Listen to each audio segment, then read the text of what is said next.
주의 사역을 제대로 감당할 수 없겠다는 사실이죠. 이 세상에서 승리하는 삶을 살 수 없다는 얘기입니다. 오늘 읽은 성경 본문이 이사야 32장 15절 말씀이에요. 마침내 위에서부터 영을 우리에게 부어주시는, 이 영은 성령님이죠. 성령님은 하나님이 마침내 우리에게 부어주실 거예요. 그런데 그때 일어나는 현상이 뭐냐?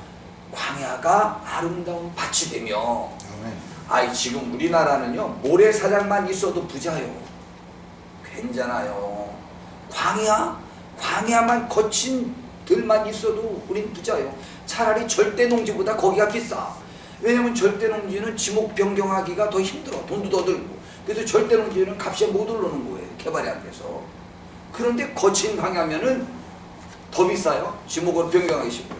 산도 지목으로 대주로 변경하기가 더 좋으니까 산이 논보다 간혹 비쌀 수도 있어요. 꼭 그렇진 않지만.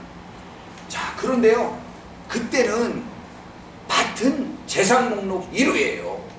광야, 아무도 살지 않고 재산으로 생각지도 않는 그 광야가 성령님이 임하면 밭이 되리라. 굳이 말하면 나에게 쓸모없는 것들이라고 생각했던 것들이 성령이 임하면 그것이 거친 광야가 밭이 되리라. 이 말을 우리 삶에 그냥 적용하면 그 왼수됐던 내 그 인간이 성령님이 나에게 임하면 그 인간에게 임하는 게 아니에요. 내 배우자에게 임하는 게 아니에요. 내 원수에게 임하는 게 아니에요. 나에게 임하면 광야가 뭐로 변해? 밭으로. 내 의지처, 나의 힘, 나의 자랑거리, 나의 재산으로 변화될 수 있다는 거예요. 이 세상이 아무리 악하고 더럽고 추잡하고 거친 광야 같은 것이라고 할지라도 그 광야를 이길 힘은 광야가 변하는 게 아니에요. 내가 주의 성령을 받아서 변화되는 일이 있어야 그 광야가 밭이 되는 거예요. 재산 목록 1호가 되는 것이죠. 이것은 놀라운 하나님의 예언입니다. 그렇기 때문에 이 세상에 요즘 저희 교회에서 18번지 찬양이 황무지가 장미꽃같이 피는 것을 볼 때예요. 황무지에도 주의 성령이 임하면 장미꽃이 필 수 있어요. 우리가 황무지에 내던져져도 우리가 주의 성령이 임하면 황무지에서 장미꽃을 피웠어요. 샤론의 꽃 예수라는 찬양 있잖아요. 샤론의 꽃 예수. 이 샤론이라는 거친 지역에 백합화가 폈어요.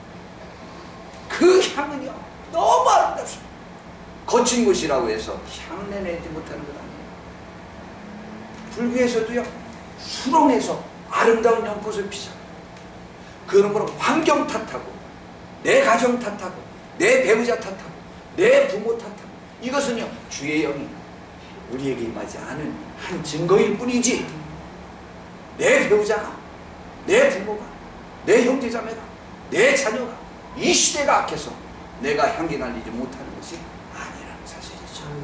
주의 영이 임하면 내가 필경은 너희에게 부어주리니 그때는 이 거친 광야가 밭이 되리라. 그런데 그 다음 말씀은 더 역전이에요. 그 다음 말씀은 또 어떻게 될 거라고 했냐? 아름다운 밭을 숲으로 여기게 되리라. 숲하고 밭하고 어디가 비싼 것이냐? 밭이 훨씬 비싼 거예요. 그때는요 숲보다는 밭이 광야보다는 뭐 한 100배도 더 비싼 거고 숲보다도 수십 배 비싼 게 밭이에요. 근데 수십 배 비싼 밭도 나의 의지처도 성령님이 임하면 별것도 아닌 숲으로 여기게 될 것이라는 거예요. 광야를 재산 목록 1호로도 여길 수 있고 그 재산 목록 1호도 주의 영이 임하면 별것 아닌 것으로 변하죠. 그땐 뭐로만 만족하는 거죠? 주님 한 분만으로 만족하고 주의 성령님으로 만족하고 주의 영으로 승리하는 거예요. 얼마나 감사합니까? 이것이 주의 축복인 것입니다. 다윗 왕이요 평생에 딱 한 번 제졌대요. 제가 성경 봤더니 뒤에 또 쫓더라고. 옛날에 왜 병력 조사해가지고 뒤시게 두도 맞았잖아요. 근데 하나님은 건망증이 어떻게 심한지 평생에 우리 아이 안에 바스바 일로는 한 번도 하나님을 떠나본 적이 없대요. 아, 그분 내키는 대로 어떤 건 죄로 치고 어떤 건 죄로 안 치나 봐요. 감사한 일이죠. 예, 그런데요, 그 다윗이 바세바랑 잠을 한 번 잤잖아요. 아, 근데요, 얽히려면 그렇게 댕방 얽히네. 아니, 그게 왜 임신이 돼버려 그래. 한 번 잤는데 겁이 덜컥 난 거예요. 그래서 그거를 감추려고 바세바의 남편이 장군 아니요, 불러들여서 전쟁터 소식 듣고 가도 잘하고 그러면서 그때 씨 뿌려가지고 내 아내가 애기 낳나 보다 이렇게 하려고 그런 건데, 이게 죽으려면 사람이 그렇게 안 되나 봐요. 아, 이틀이나 술 먹였는데도 군인정신이 발휘돼가지고 궁궐 수비대랑 자꾸 안 자는 거예요. 그러니까 다윗 왕이 안 되겠다. 그래서 요압 총사령관에게 편지를 써서 보낸 거예요. 제일 심한 전쟁터에 같이 나갔다가 니들은 뒤로 빠져서 적의 칼에 죽게 하라. 그리고 연락해라. 그래서 죽인 거예요. 그리고 장사 지내고 난 다음에 바세바를 불러들여서 자기 아래 삼은 거예요. 성경에 뭐라고 말했냐면요, 다윗의 행위가 여호와 보시기에 괘씸하였다. 그래가지고 나단 선지자를 보낸 거예요. 너 죽일 거다. 그랬는데 다윗은 얼마나 감사해요. 그 비밀을 아는 것은요, 요압 장군하고 이 나단 선지자밖에 없어요. 나단 선지자 죽여버리면 돼요. 요압은 뭐 입 안 열 거고 지가 죽였는데 뭐 직접 죽인 거예요. 그런데 요압 안 열 거. 근데 나단 선지자 죽여버리면 되는데 내가 하나님 앞에서 죄를 졌습니다. 그 즉시를 인정했어요. 그랬더니 임금님이 죄를 인정하고 회개하니 하나님이 죽이진 않을 겁니다. 그랬는데요, 다윗 왕이 그때 기도한 내용이 시편 51편이었어요. 그리고 그 회개시가 얼마나 많습니까? 뼈가 녹는 것 같았다고 그러고 눈물로 침상을 접었다고. 그때 그가 이렇게 기도하잖아요. 주여 나에게 정한 마음을 새롭게 하시고 주의 정직한 영을 나에게 새롭게 하옵소서. 그리고 주의 성령을 나에게서 거두지 마옵소서. 그리고 저에게 주의 구원의 기쁨을 다시 회복하게 하옵소서. 구원의 기쁨을 회복하게 해달라는 것이죠. 여러분, 우리는요, 하나님의 사람이라기 주의 구원의 기쁨을 잃을 수가 있어요. 우리는 매번 주의 영에 사로잡혀야만 합니다. 우리는 하나님의 영이 우리들 속에 있다. 오늘 성경도 이어서 아까 읽은 것이 15절까지 읽었는데 16절부터 해보니까 그때 정의가 광야에 거하며 공의가 아름다운 밭에 거하며 공의의 열매는 화평이요 공의의 결과는 영원한 평안과 안전이 될 것이라고 했습니다. 아예 그저 방석을 피고 편히 누우시면 좀 어떻겠어요? 아니요. 예, 이제 곧 마치겠습니다. 예. 혹시 이런 만화영화 1986년도에 TVC, MVC에서 방영했는데 나라라 곰돌이라는 만화영화 혹시 보신 분 있으세요? 이것이 KBS 방송국에서 곰돌이 가족이라는 거로 다시 방영을 했는데요. 저는 그때 그 기억이 너무 선해서 좋았습니다. 이 곰돌이 가족이요, 부릉우에서 살아요. 그러다가 간혹 이 지상에 내려와서도 놀다가 올라가기도 해요. 그런데요, 아이고 그 착한 곰돌이 가족에게 간혹 악당이 쳐들어오는 거예요. 근데 악당을 물리치는데요, 참 신기한데 어떻게 물리치느냐면요, 곰돌이 가족에는 요 앞에 광선을 쏘는 곳이 가슴에 있어요. 그래서요, 좀 약한 그 못된 저 악당이 찾아오면은요, 곰돌이 가족 애가 그럽니다. 아저씨 그러면 안 돼요. 그래도 너희들 죽여버릴까 막 달려들면요, 곰돌이 광선 발사 하고 혼자 발사를 딱 해요.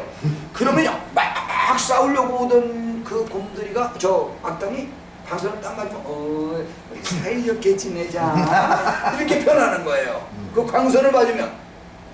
그래가지고, 그런데 이 광선이 조금 지나면 효과가 떨어져요. 그러면 이것이 또 다시 악동으로 변하네. 그런데 또 너무 센 악당이 오면은 어떻게 하냐면 그 가족이 11명이에요. 야, 저거는 나 혼자 안 되겠다. 우리 같이 광선 쏘자. 그러면 11명이 곰돌이 광선 준비. 착 씁니다. 발사. 그러면은 그 무지막한 악당한테 발사 쫙 합니다.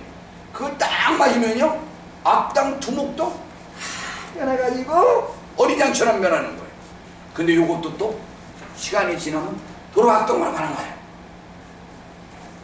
저는요, 그 영화, 그 만화 영화, 어린이 만화지만 너무 매번 선한 거예요. 우리 악한 심령, 강팍한 심령, 주의 영, 성령을 받아야 강팍한 심령이 깨집니다. 그런데 강팍한 심령 한 번 깨지면 평생 갑니까? 안 됩니다. 주의 영에 사로잡혔다 금방 떠났다가 금방 우리도 들락날락 그럽니다. 그러니까 어떻게 했냐, 성령에 보니까 매번 성령 충만함을 맞으라 그랬어요. 우리는 매번 성령 충만해야 이 세상을 이길 수 있는 거예요. 로마서 14장 17절 말씀을 저는 참 좋아합니다. 하나님의 나라는 먹는 것과 마시는 것이 아니고 오직 성령 안에서 누리는 의와 평강과 희락이라. 저는 저희 교회 요즘 한 달 이상 계속 강조하고 있습니다. 만약 우리 속에 지금 무슨 이유로든 기쁨이 없다, 평안이 없다, 이것은 나에게서 하나님의 영이 떠나고 세상의 영이 더 지배하기 때문에 나에게 기쁨과 평안함이 없는 것이다.